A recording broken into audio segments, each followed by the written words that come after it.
5. What are the churches teaching? Earlier this year, a survey of American youth revealed some surprising as well as disturbing facts. The Gallup Youth Survey showed that 50% of our teenagers attend church or synagogue weekly. The rate of church-going among teenagers is higher than that of adults. Only 40% of American adults attend church or synagogue on a weekly basis. The survey, however, turned up some distressing facts. Although most of the teenagers believe that the Ten Commandments provide valid rules for living, most of them could not say what those rules are. They believed in the Ten Commandments, but were not sure what they are. With respect to the New Testament, 3 simple questions were asked. Can you name the 4 Gospels of the New Testament?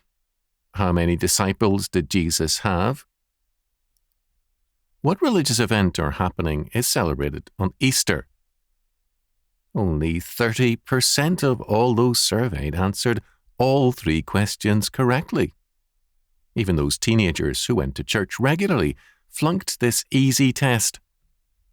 Only 43% of them had all 3 questions correctly answered. This survey points out some devastating facts. Both the home and the church are failing to provide the religious education in the faith they profess.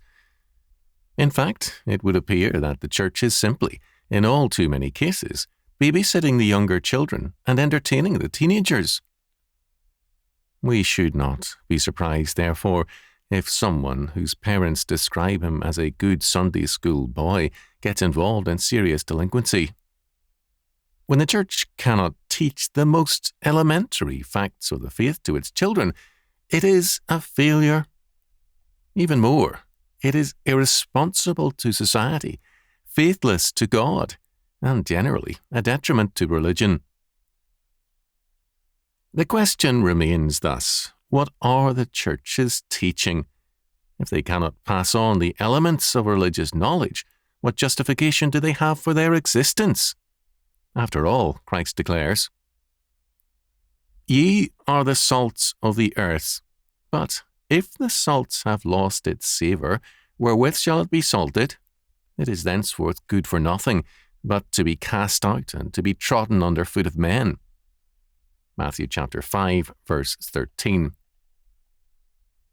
It would appear that all too many churches have been ladling out sugar, sweetness and light, and have forgotten what it is to be the salt of the earth and to give light to a city. All freedom is, in essence, a religious fact. It requires us to commit ourselves to a way of life at the price of some other things, and this commitment is inescapably religious. Our freedom today is waning because our faith is lacking, and we are more dedicated to self-interest than to freedom under God.